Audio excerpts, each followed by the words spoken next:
Remember civil liberties? With all the Obamagate spying and due process under attack and the endless lockdowns, they might seem like a distant memory. We will get into all of it. This is Verdict with Ted Cruz.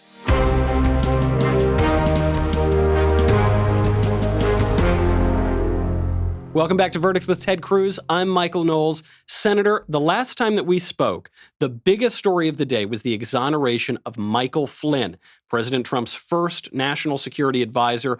The DOJ dropped the case into him. The FBI set him up. This was a huge miscarriage of justice, but thankfully, the case was being dismissed until I just read a headline that the judge is not letting go of the case, even though the prosecution said that they were pulling out of it. Can you explain to me how that's even possible? What's going on? It is ridiculous. This federal judge, we've seen too many judges on the bench behaving like they're members of the resistance and signing up to really the partisan objective of attacking the president and this administration. Listen, everything about this Michael Flynn investigation and prosecution stinks from the get-go. And what has come public in the last couple of weeks is stunning. What we now know is, number one, Attorney General Bill Barr, when he came in, assigned a U.S. attorney who is a long-time experienced veteran with the FBI and the Department of Justice to go and go look at this case and make sure nothing untoward happened. And he went and investigated, and they were horrified by what they found. They found that the FBI agents going after Michael Flynn, number one, the FBI was going to dismiss the case because they didn't have any evidence. And then Peter Strzok, who we've seen is a rabidly partisan Trump hater, stopped it from being closed and said how lucky they were that their incompetence, that's his word, was such that it saved them from closing the case. And they decided, all right, let's go interview him and see if we can somehow entrap him in a lie in order to, and this is the FBI's own notes, get him fired. Get him to lie so we can get him fired. That's not the FBI's job. Right. Why are they trying to get the national security advisor for the newly elected president fired? So that came out initially. But it gets worse. And by the way, James Comey bragged, the old FBI director, bragged in an interview how essentially he suckered General Flynn, who's a decorated three-star general, by the way, who's spent his whole life fighting to defend this country. They suckered General Flynn into this interview where they said, oh, you don't need a lawyer. No, you don't need to tell the White House counsel about it. We're just coming to chat. Just a chit-chat. And actually Comey said something to the effect of, a White House that knew what they were doing would never have fallen for this. Of course, they did this right after Trump was elected, right when they're getting started, when they're getting their team in place. But it's worse than that. What's come out in this last week are two things that are beyond stunning. One, we know that there was a January 5th meeting in the White House with President Obama. That President Obama was directly part of the meeting where it was discussed with senior law enforcement and intelligence. They were targeting the national security advisor for the incoming president. Not only that, we know that Joe Biden was at that meeting, and stunningly, that Joe Biden personally directed the unmasking of General Flynn. Let's unmask his name. Normally, the intelligence reports, the intercepts come around with names blocked out. Joe Biden personally said, unmask him. Let's see his name.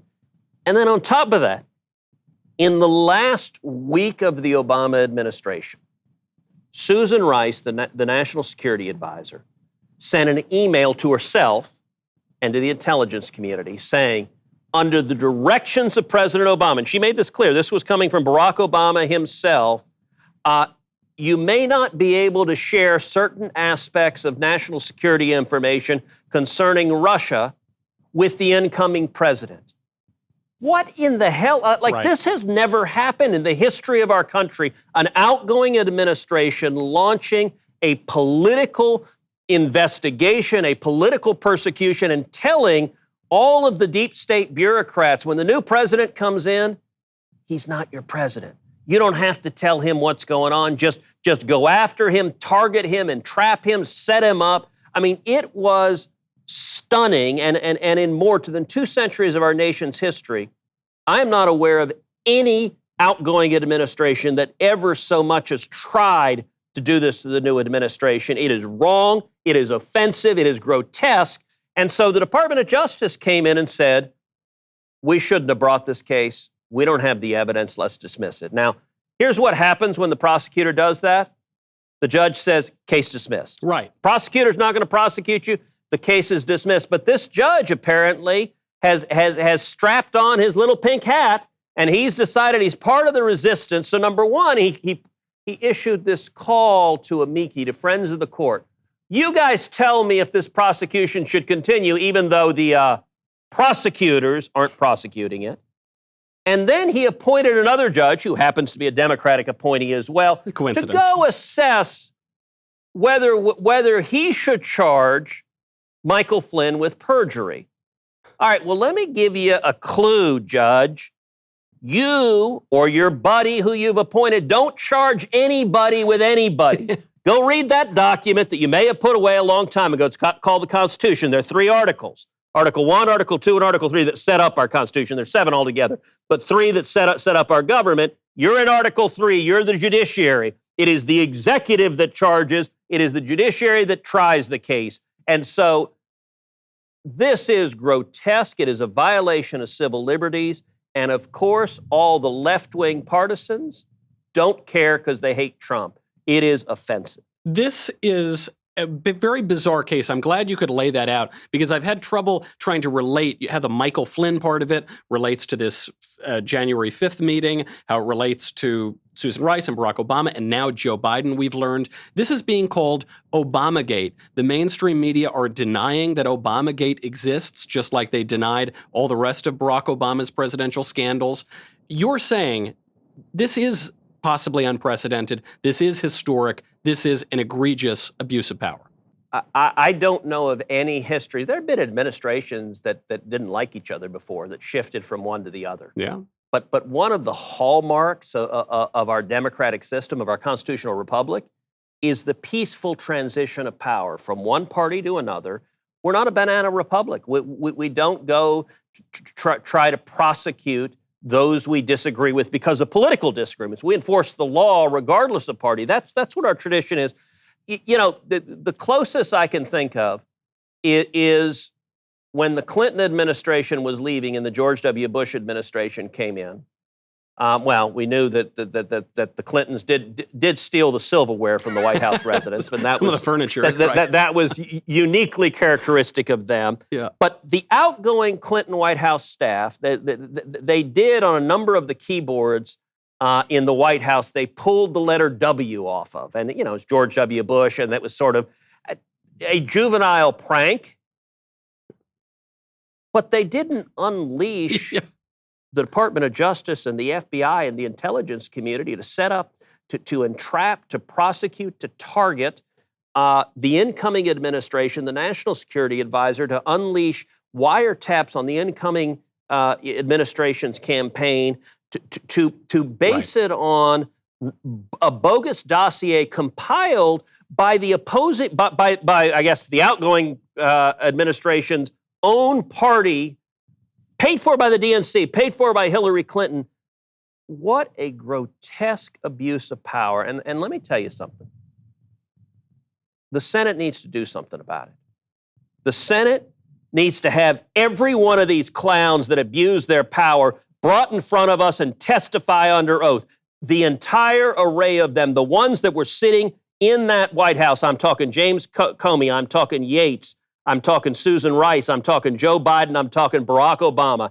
Every one of them should testify about their weaponizing and politicizing law enforcement and the intelligence community to prosecute, target, and wrongfully go after the incoming president of the United States. That's right. And it's so corrupt. And even if you're a Trump hater out there, even if you're glad, you know, that the outgoing administration was going after the incoming administration, all of that, it does come down also to a question of civil liberties. And it's not just being attacked by government thugs who are spying on people. We're also seeing this in other places. You had a great tweet earlier today. This was in regard to Betsy DeVos, the education secretary, who said that Betsy DeVos has now issued these policies that will protect the accused on college campuses.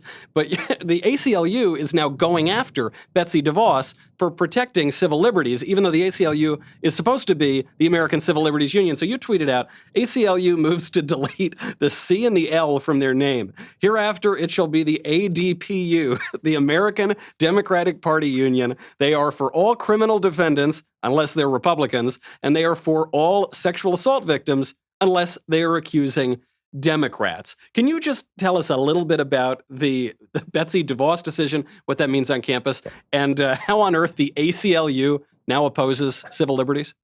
Look, it is crazy. Let's start with Betsy DeVos, the Secretary of Education. The Obama administration, when it came to college campuses, they really got radicalized. And sexual assault is a horrific evil. I've spent a lot of my life in law enforcement, prosecuting those who commit sexual assault. It has been a lifelong passion of mine. It is a grotesque evil that should be punished. But criminal defendants have rights. We have due process. We have a Bill of Rights. We have where an accused is entitled to the presumption of innocence.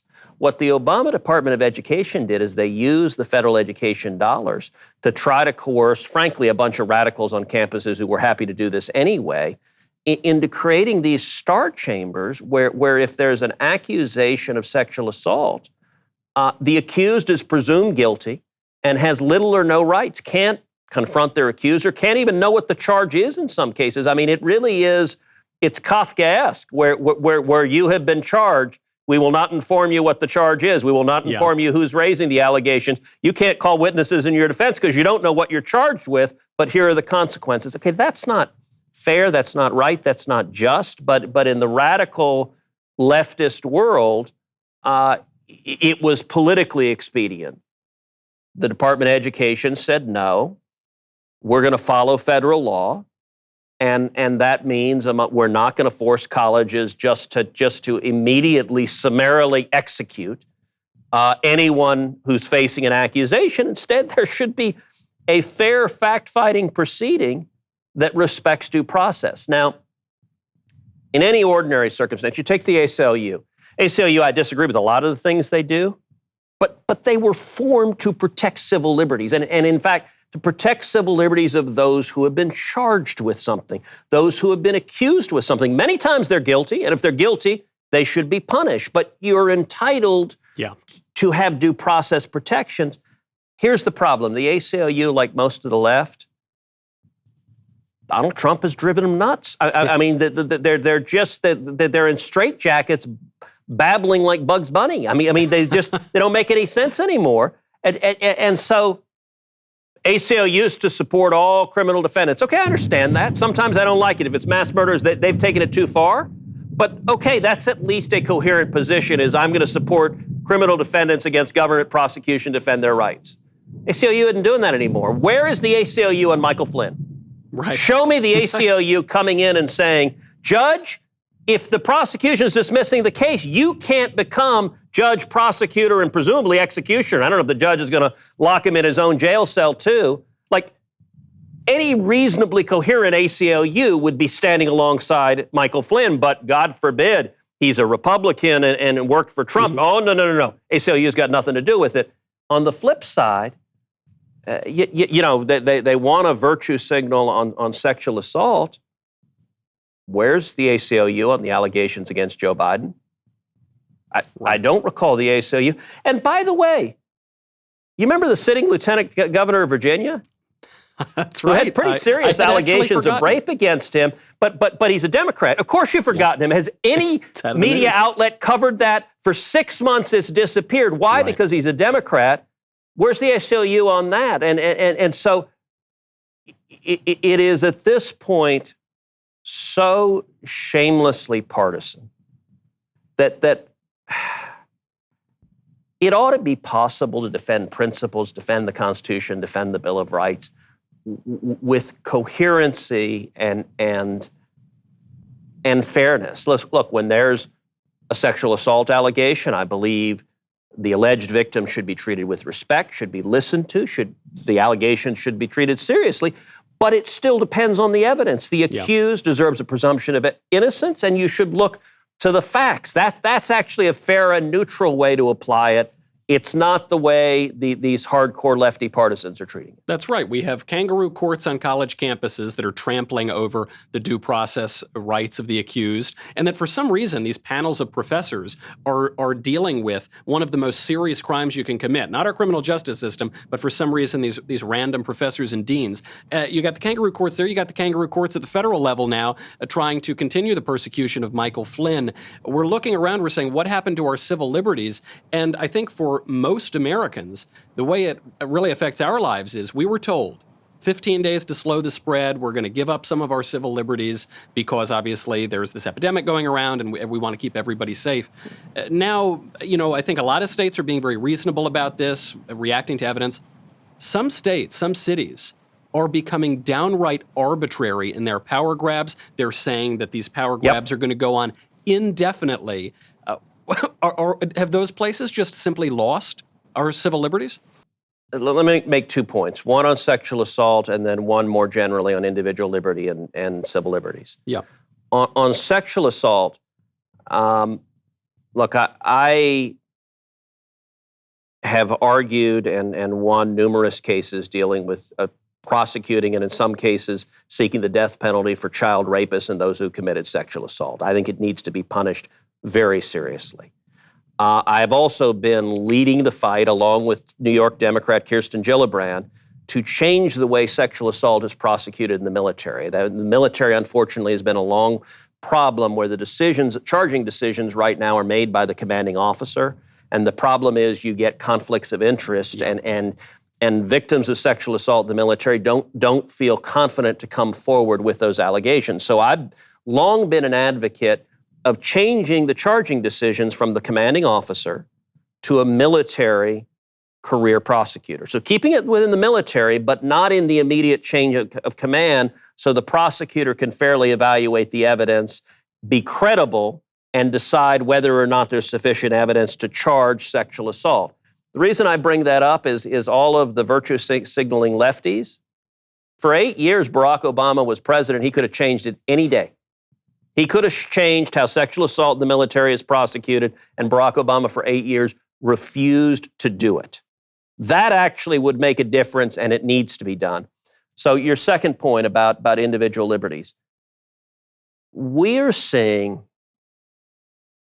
in any crisis, you remember the movie Wall Street? Yes. There's a great scene where Lou, the old broker, says to Charlie Sheen, I'm going to paraphrase this and mess this up, but something to the effect of, there comes a time in a crisis when a man stares into the abyss, and in the abyss is where he finds his character, and that is what saves him from the abyss.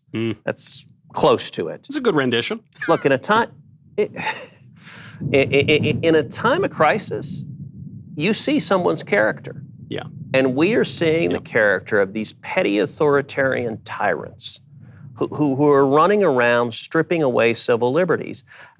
Just earlier today, I saw a video of a woman in New York, an African-American mom, who was walking with her son. He's, maybe 3-4 years old, young child, walking through the subway. And she committed, apparently, the cardinal sin of she wasn't wearing a mask. And she was surrounded by police officers who threw her to the ground, wrestled her to the ground, pushed her into, number one, the nasty, dirty subway station floor, which I can't imagine anyone laying down, and handcuffed her. And her little son is sitting there watching this. By the way, where's the ACLU? You want to talk about, but okay, and I'm not saying, it's so easy for people to embrace extremes. I'm not saying never wear a mask ever. I wear a mask when I'm on an airplane. I wear a mask when go to the grocery store. I'm wearing a mask. I want to respect public safety. But it could have been really different if they had given her a mask. If they hadn't, you shouldn't be throwing young moms to the ground in front of their little kids and handcuffing them for not wearing a mask. That's just stupid. But these authoritarian tyrants, they believe in government power. They hate liberty. It's the same numbskulls, it's different numbskulls, but the same type of numbskulls, who sent in bulldozers in California to fill a skate park with sand. Right. Like what? I mean, that video, if you haven't seen it, you ought to watch it. And by the way, I think it would be perfectly reasonable for the local officials to have a police officer there and say, kids, you guys need to socially distance. Don't all gather together, spread apart, and be safe. But, look, if a kid wants to go skateboarding, like it's only malicious tyranny. Yes. That fills a skate park with sand. That's just dumb. And it's the same malicious tyranny that throws a mom on the floor and handcuffs her in front of her little kid. And of course, the people who filled that skate park should have known that teenage skateboard punks are not exactly known for following the rules. So they were obviously going to dig the sand out and go right back to skateboarding. More power to them. I really enjoyed it. And last I checked, skateboarders are loners. Certainly all the skateboarders I've known. And by the way, for anyone who's sort of young and hip and rebellious, remember it is the lefty Dems that are trying to strip away your freedom. Remember who's doing it. Remember the tyrants. And by the way, you're in California right now. I don't see actually the monitors watching you, although I kind of expect a Skynet drone to come in any moment now and find you. But I got to say, there are a lot of Californians looking to flee, including some pretty prominent players. I noticed Elon Musk, he's one of the wealthiest guys, one of the most successful guys in California. I think he's put his houses on the market. He said he's going to move to either Nevada or Texas. You're seeing a number of other people. Senator, is this an invitation? Should we all just go down to Texas now? Yes, with a caveat. So you're all invited, but there needs to be an entrance exam. If you're going to vote for the sort of lefty commies that screwed up California, please stay where you are and enjoy what you voted for. Right. If you're willing to come for freedom, we would welcome you. And so Elon Musk, look, his Tesla factory, he wants to open, his workers want to open, and the petty tyrant said, no, you can't work. And by the way, there was a Democratic state legislator who sent out a tweet that was, F you, Elon Musk. What on earth is going on that elected officials are tweeting expletives at their constituents? These are the same clowns who last week we talked about, the elected Democratic judge in Dallas that demanded of Shelley Luther, the hairdresser, apologize to your elected officials. Yeah. You guys are not friggin' overlords. Get off your power trip and don't curse at your constituents. And so I sent out a tweet to Elon Musk saying, come to Texas. We welcome you. We love jobs. We like making cars and trucks down here. We'd love to have Tesla. By the way, I got to say, Teslas, I don't have a Tesla. I have some friends who have it. They're amazing drives. And my girls desperately want us to get a Tesla because, so the coolest thing is on the giant TV screen in the middle, I guess there's a button that makes a fart noise from each of the seats. Which to a 9-year-old and 12-year-old and even to a 49-year-old 30-year-old, is really damn funny. Yeah, that is. I didn't know about that. Wow. And you know who also was talking about moving to Texas? Yeah. Is Joe Rogan. That's right. Now, Joe Rogan said, all right, I can't stand it. I may move to Texas. I said, Joe, we'd welcome you here. Now, you and I know Joe had been the #1 podcast until Joe Rogan was dethroned by yours truly and this podcast that's here. Right. Yes, I do remember that. Well, I hope he didn't take it so hard that he realized that, really that huge podcast is in Texas. It's at the Cruz residence, so he's got to go see where the magic is. and look, Joe Rogan had his flirtation with Bernie Sanders, and if he thinks that big government statists are the way to go, then stay where you are, Joe. We don't want you if you want to bring that kind of totalitarianism to us. But if this has made you realize, people like to be free. Leave me the hell alone. That doesn't mean anarchy. Yeah. It means respect civil liberties, respect freedom. If you're willing to stand for freedom, come to Texas, we want you. And the Joe Rogan move and the Elon Musk move are both interesting because I know that Joe was a Bernie bro for a while, but he really is a sort of independent thinker. You can't always nail him down on one political party or the other. And the fact that the effect of this government overreach has been to tell people who, like Elon Musk or like Joe Rogan, who are a little more independent-minded, maybe the left is really not where the future is. Maybe the left is not where your interests are. That could have some serious effects for November. Obviously, there are a lot of variables. Profound. Am I remembering right that Joe Rogan had an episode that he had Elon Musk on where they both smoked pot? I believe he on did. The podcast. I don't know if he inhaled, but they did both smoke pot. So I don't know if maybe there's sort of a libertarian streak that's coming out. That's okay. You're welcome to come here too. You and I might have an episode in which, I was asking you before if you owned a smoking jacket. I can see you pull it out like a Sherlock Holmes pipe or something. That's true. We could. I guess that's one thing I could bring from California to Texas. We'll have to save that for a future episode. Obviously, before we go, we got to get to some mailbag questions. There are a lot of people who have questions all over the place. So let's get right into it. From Nick, Senator, what do you think, if you think anything at all, about that video that came out of Georgia, the shooting of the man Ahmaud Arbery by those two guys in the truck? Do you have any take on this? This is being, on one hand, people are saying that these were crypto Klansmen and it's a modern-day lynching. On the other hand, people are saying even possibly it was justified. I think most people are not taking either of those extreme positions. What is your take? Look, I saw the video of the shooting. I think it's really troubling, and so I'm glad to see that the prosecution is moving forward based on what I've seen. What happened seems wrong. Now, look, this whole theme of this show, we focused on civil liberties, and so the defendants have a right to presumption of innocence. They have a right to due process, and so the trial ought to go forward. They ought to look at what the actual evidence is. We don't know all the evidence, but I got to say, anytime you have two people driving up in a truck and shooting an unarmed man, that's really problematic. And certainly with the tragic history of race in our country, it raises. It's messed up. So I'm glad that the prosecutors are moving forward. Based on what I've seen, there's certainly enough evidence to move forward, but the process needs to play out, and we need to find out the truth. That's too reasonable, Senator. That has no place on Twitter or anywhere else on the internet. You have to have a very extreme position, or else you're not allowed to voice it on the internet. From Vince, is there any legislation planned or being proposed to curtail the suppression of content on social media platforms? Or could or should this be a private citizen endeavor to sue where needed or where possible? All of the above, yes. As you know, a huge focus of mine has been the power of big tech. And big tech is engaging in censorship. It's a handful of Silicon Valley billionaires who frankly, are too often petty tyrants and authoritarians themselves. And then they feel unchecked.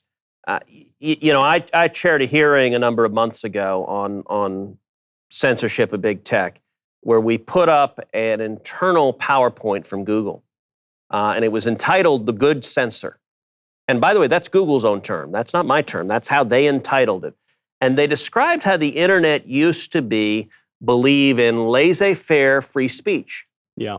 But instead, big tech, they said, had made a decision to move towards what they called a European-style censorship model. And they identified Google, Facebook, YouTube, Twitter as the kind of major players. That's exactly right. And I think it is a profound threat to democracy. I'll give you a recent example. YouTube, which has been, Google and YouTube have been the worst offenders, by the way. I mean, yeah. Google, they used to have their motto be, do no evil. Now I think they've just deleted the first two words. Now their motto is just evil. Yeah, evil. Like they're just shameless. Yeah. Google's gone after Prager University, one of the more absurd examples. They restricted as adult content PragerU's episode on the 10 Commandments. You really can't make this crap up. The 10 Commandments, because it discussed murder. I mean, I guess it does. Really? Yeah. You would think that these techie autocrats would actually pause and say, okay, maybe we're beclowning ourselves too much here. Let's stop. But YouTube's latest, in the midst of the pandemic, They said they're going to block and pull down any video that disagrees with the health recommendations from the World Health Organization. Now, the WHO, as you know, has really disgraced itself by its willingness to be a puppet for the communist government in China, to repeat Chinese communist lies, to repeat in January, the WHO was loudly saying that the Chinese lie, there is no human-to-human transmission of coronavirus. Okay, if YouTube followed that plan, if you were one of the communist, the Chinese physician whistleblowers who heroically stood up and pointed out the coronavirus, if you made a video on YouTube, apparently under YouTube's policies, they'd pull you down because the WHO says coronavirus cannot pass from person to person. What utter garbage. And so we need to do much more to go after big tech. That includes potentially repealing Section 230 of the Communications Decency Act, which gives them a special protection from liability that Congress has passed. Nobody else gets. I've been leading the edge on that. It also includes looking at antitrust litigation or a case from the Department of Justice. These are monopolies that are abusing their monopoly power. I think we've got to do more, and I think it's a profound threat to our democracy. It is. It's an urgent threat. It does happen a lot on YouTube. Maybe they'll take this episode down. I don't know. I hope they don't. And if they do, I bet the ACLU will be nowhere in sight to defend us. So much more. No. The ACLU will be with big tech saying, yes, we're all for silencing speech because we are partisan lefties. It's sad. It's a sad thing to see. That's the ACLU, the ADPU, as you say. That will be the next one. We'll probably be even further into the upside down by then, but we'll just have to wait until next time. That's our show. I'm Michael Knowles. This is Verdict with Ted Cruz.